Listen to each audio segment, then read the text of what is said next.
as a matter of fact, I'm just trying to put my words in the right perspective, and I'm fumbling to find the right words.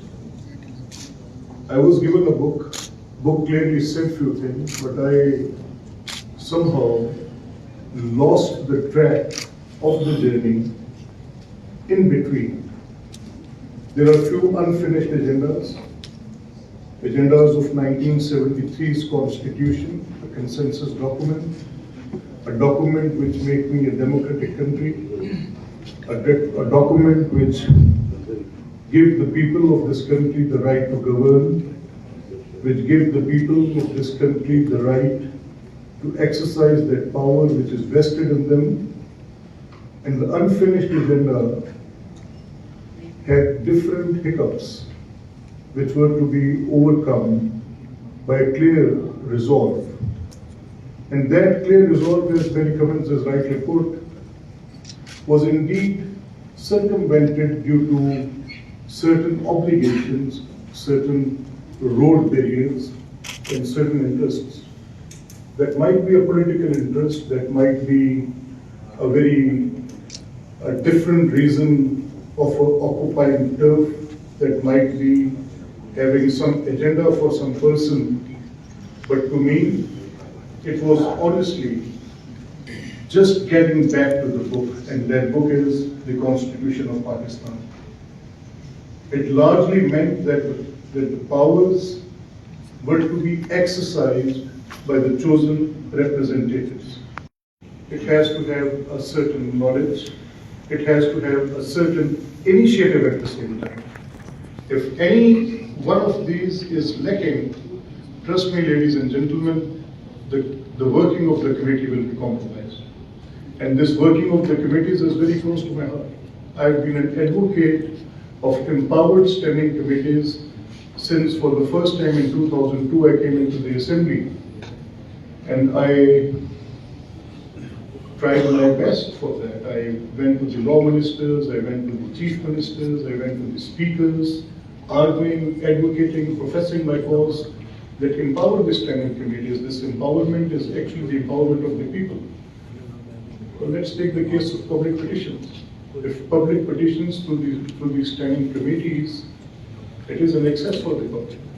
If you provide some fiscal oversight, if you take an audit of the ministerial job done by the cabinet members, it is not just the House where the question hour makes them answerable in the House for their ministerial responsibility. You give them the berth. Basically, you work as an institution which creates an executive, which makes the law for the judiciary. So in the right words, if I say that the mother is the parliament for the system, I'm right to say that. I have every right to say it. The legislation is done there, the executive is being given birth there, they are responsible for their ministerial responsibility towards the parliament or the house, and the basic function of that is the standing committees. And you are the chosen people, those who have been elected again. Guraya was giving me a very interesting thesis there while sitting in another room. He said that some seat, DG of CSA, it was a new term for me, and I said, what is the CSA? He said it's some academy where the civil service people are being trained. And he goes, there is a word called elected executives. And he said, I told him that there are no elected executives, there are public representatives. No, it has its own weight. What Guraya said in right manner, being a public representative and elected executive, what difference it has. Now I say that unfinished agenda of 1973's Constitution, and I draw a chronological order to him. I said this journey started in 1890 when it was Lieutenant Governor's Council. Then it was 1901 reforms. Then it was 1990 Minto Morley reforms.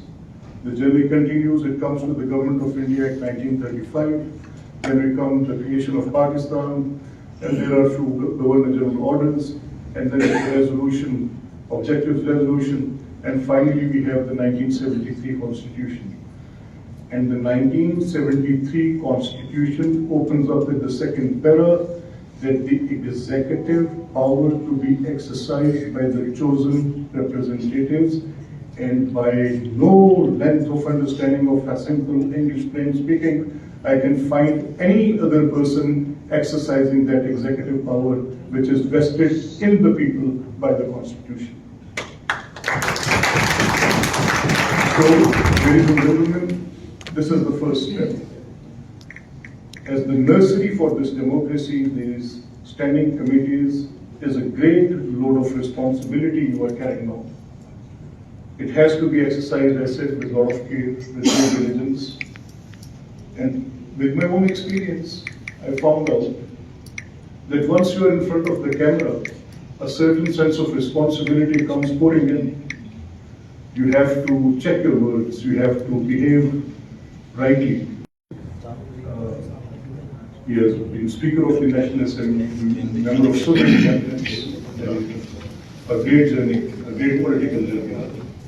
So ladies and gentlemen, thank you very much. These 2 days, I believe, would be really beneficial for your capacity building. You're working as the chairman of the standing committee. Your learning curve, learning from the members of the Senate, those who actually are practicing good committee procedures. From the members of the National Assembly, there would be an interactive session, I heard.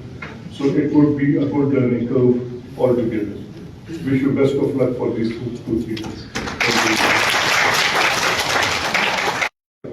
Every single meeting of every standing committee, may it be Public Accounts Committee, howsoever sensitive the matter is, whosoever is being questioned, the way the person who is questioning, rather it is not making somebody inferior, it is now compliment. Just over the passage of 2 to 3 months, once these proceedings got live, people are complimenting each other. People are working in the right way. I see so many proceedings every day on my this digital screen, and I find out that people are really doing good work. So ladies and gentlemen, every little thing matters which you say there and which you do in the proceedings of the Assembly.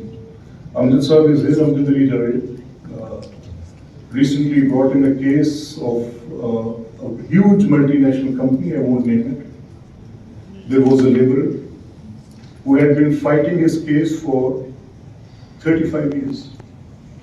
And at the end of his case, it went for another round of litigation, and he committed suicide. His family came to the standing committee, which courts cannot decide in 30 years. Appeals and things and due processes, I don't know whether they're due or undue, or whether it's abuse of the process of the law. But this standing committee resolved it in one sitting.